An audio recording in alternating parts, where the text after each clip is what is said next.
Assalamualaikum warahmatullahi wabarakatuh.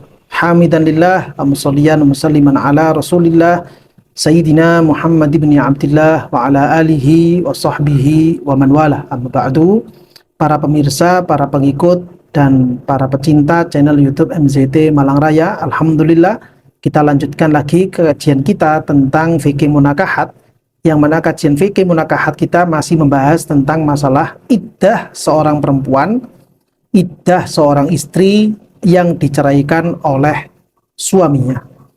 Yang mana telah kita ketahui bersama bahwa ketika ada seorang suami yang dia itu menceraikan istrinya pada posisi talak 1 atau talak 2, maka istri yang seperti ini yang baru saja ditalak oleh suaminya pada talak pertama atau talak yang kedua, maka si istri ini statusnya dalam kacamata syariat, dia masih dianggap sebagai istri.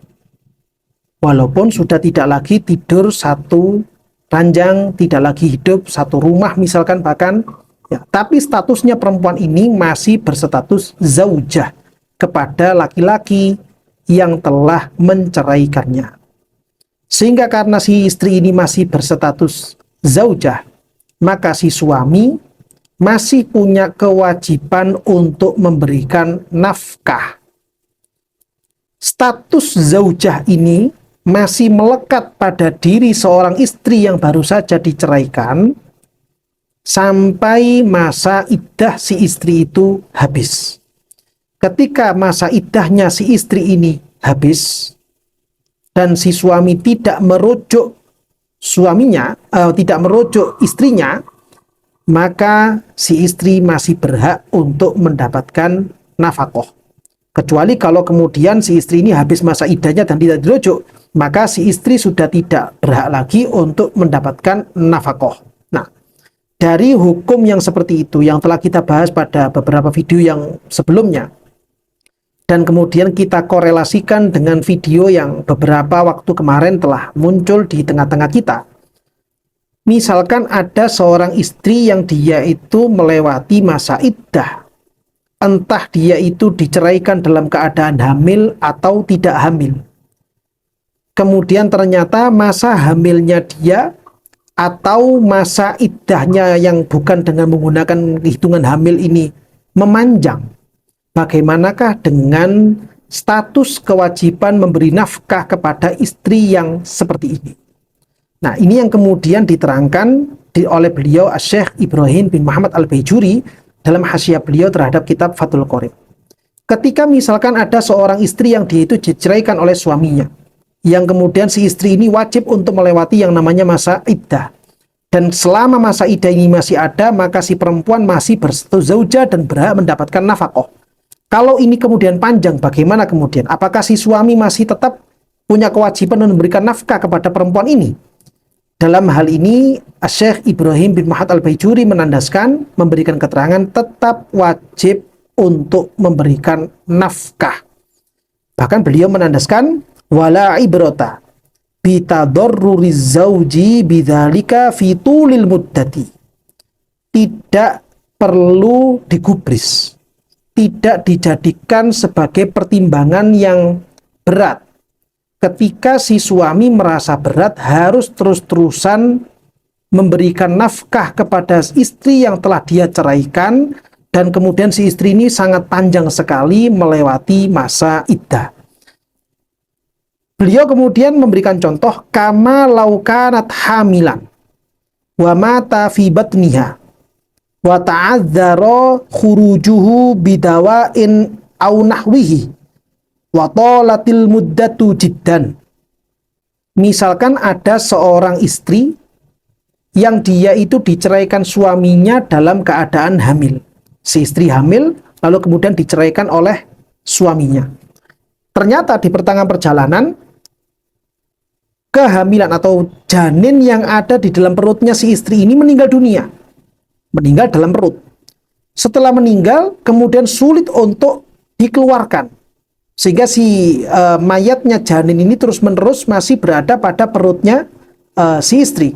Maka selama itu pula, selama bayi ini masih belum dikeluarkan dari perutnya si istri, suami masih punya kewajiban untuk memberikan nafkah kepada perempuan-perempuan yang seperti ini. Bahkan beliau, Syekh Ibrahim Al-Baijuri menandaskan, wa hadza huwal mu'tamad kama naqalahu asy-syaikhu Atiyatu Anisibromalisi. Ini merupakan pendapat yang muktamad sebagaimana itu dinukil oleh Syekh Atiyah yang bersumber dari Syekh Ali Shibromalisi. Khilafan lima nukila anir rafi'i min anna dzalika bin nisbati lil iddah. Berbeda dengan rumusan yang dimunculkan oleh beliau Al-Imam Ar-Rafi'i bahwa panjangnya ini khusus hanya dalam masalah iddah saja, bukan dalam masalah kewajiban memberikan nafkah. Wa amma firraja'iyati wan nafaqati wa tawabi'iha fatamtaddu ila salasati ashhurin faqat wa la tastamirru hatta tablugha sinnal ya'si. Adapun perempuan yang dia itu tertalak raj'i, artinya talak 1 atau talak 2 yang kemudian melewati masa iddah yang sangat panjang sekali. Dan begitu juga dalam masalah kewajiban memberikan nafkah dan juga hal lain sebagainya. Maka kewajiban suami dalam hal yang seperti ini hanya berlangsung selama 3 bulan saja. 3 bulan Hijriah. Ini menurut nukilan pendapat dari Al-Imam Ar-Rafi'i.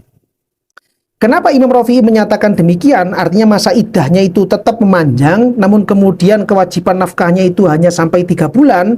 Lima yalhaquz zauj fi dzalika minad dharari. Karena ini terlalu memberatkan kepada pihak si suami. Namun setelah itu Syekh Baijuri menandaskan wa hadza dhaifun wal awwalu huwa shawabu. Pendapat yang dinukil dari Al-Imam Ar-Rafi'i dalam hal ini, artinya iddahnya yang panjang tapi nafkahnya yang menjadi penghitungannya itu menjadi 3 bulan, ini merupakan pendapat yang dhaif di dalam mazhab Al-Imam Syafi'i, dan yang mu'tamad, bahkan yang shawab katanya Syekh Baijuri adalah kewajiban nafkah itu tetap memanjang mengikuti dengan panjangnya masa iddah. Ketika ada istri yang dia itu diceraikan dengan talak 1 atau talak 2, lalu kemudian masa iddahnya memanjang, bukan cuma 1 bulan, 2 bulan, 3 bulan, 4 bulan, karena masa haidnya itu lama 14 hari, lalu kemudian masa sucinya sampai 30 hari misalkan, terus memanjang seperti itu, maka si suami masih punya kewajiban untuk memberikan nafkah kepada si istri. Bahkan misalkan yang dicontohkan tadi, si istrinya ini setelah diceraikan dalam keadaan hamil, dia mengandung sampai 2 tahun misalkan. Maka selama 2 tahun itu pula, si suami masih punya kewajiban untuk memberikan nafkah. Nah, ini merupakan keterangan yang penting untuk kita pahami bersama, agar supaya dalam langkah-langkah berikutnya kita tidak sampai melanggar aturan-aturan yang telah ditetapkan oleh Allah Subhanahu wa taala melalui lisan Gusti Kanjeng Nabi Muhammad sallallahu alaihi wasallam, dan kemudian terwariskan oleh para ulama-ulama kita, ulama-ulama dari kalangan ahlu sunnah wal jamaah, dan juga dari para fuqaha-fuqaha yang beliau-beliau ini sudah terpercaya, seperti yang barusan kita baca dari keterangannya Syekh Ibrahim bin Muhammad Al-Baijuri, yang beliau menyumberkan atau beliau mendapatkan keterangan ini dari Syekh Atiyah. Syekh Atiyah mendapatkan keterangan dari Syekh Ali Asy-Shibromalisi dan lain sebagainya. Begitu juga dari kitab-kitab syarah minhaj yang lainnya. Keterangannya memang seperti itu karena memang ini adalah pendapat yang muktamad. Oleh karena itu, ketika ada suami yang dia itu menceraikan istrinya, ketika terjadi peristiwa cerai seperti ini, si suami tidak kemudian lepas begitu saja. Tapi si suami masih punya kewajiban untuk memberi nafkah.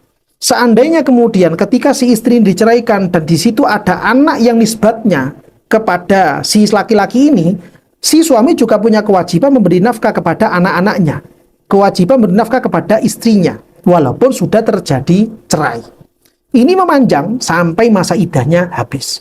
Sehingga kalau terjadi kemudian ada seorang suami yang dia itu setelah menceraikan istrinya lalu kemudian dia merasa bebas, dia merasa terlepas dari ikatan istri yang seperti ini karena mungkin istrinya ini mohon maaf menjengkelkan misalkan, istrinya itu misalkan cerewet misalkan, dia merasa bebas lalu kemudian sama sekali tidak memberikan nafkah, maka ketiadaan nafkah kepada istri ini bisa dianggap sebagai hutang.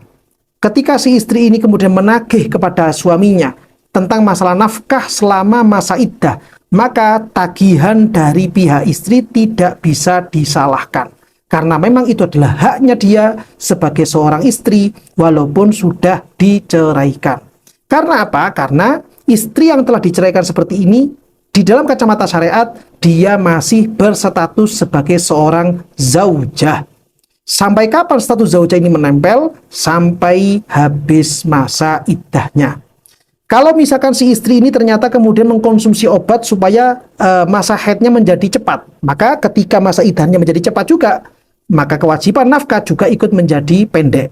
Tapi kalau kemudian istrinya tidak mau mengkonsumsi obat, dia tetap menjalani masa iddah yang panjang seperti itu dengan masa suci yang panjang, masa haid yang panjang, maka sepanjang itu pula lah kewajiban suami untuk memberikan nafkah. Bahkan pada keterangan-keterangan sebelumnya, ketika ada suami yang dia itu menceraikan istrinya, bukan hanya sebatas memberikan nafkah kepada si istri, tapi di situ ada satu istilah lain, pesangon, yang kemudian kewajiban uang pesangon ini banyak dilalaikan oleh para suami-suami ketika mereka menjatuhkan cerai kepada istri-istrinya. Yang mana pesangon ini kemudian diistilahkan dalam fikih dengan sebutan mut'ah. Uang mut'ah ini juga termasuk salah satu kewajiban bagi seorang suami ketika dia itu menceraikan istrinya. Nah, oleh karena itu, para pemirsa dan para pengikut channel YouTube MZT Malang Raya, dari keterangan para ulama-ulama kita ini, mudah-mudahan kita bisa menjadi lebih hati-hati, kita bisa menjadi lebih waspada, jangan sampai kita melakukan tindakan yang gegabah, sehingga kita sembrono di dalam mengambil langkah di dalam rumah tangga kita. Mudah-mudahan istri kita senantiasa dibuka hatinya oleh Allah Subhanahu wa Ta'ala untuk bisa menjadi istri-istri yang solihah, taat kepada Allah, taat kepada Rasulullah SAW, dan juga taat kepada suaminya. Demikian juga kita sebagai laki-laki, mudah-mudahan hati kita, pikiran kita senantiasa dibuka oleh Allah Subhanahu wa Ta'ala untuk bisa semakin dekat kepada Allah, semakin dekat kepada Rasulullah SAW, menjadi sosok suami-suami yang bertanggung jawab kepada keluarganya, kepada istrinya, kepada anak-anaknya, kepada orang tuanya, kepada orang-orang di sekelilingnya, sehingga kita semuanya bisa menjadi orang-orang yang diridhoi oleh Allah Subhanahu wa Ta'ala dan juga dicintai oleh Gusti Kanjeng Nabi Muhammad SAW. Amin ya rabbal alamin.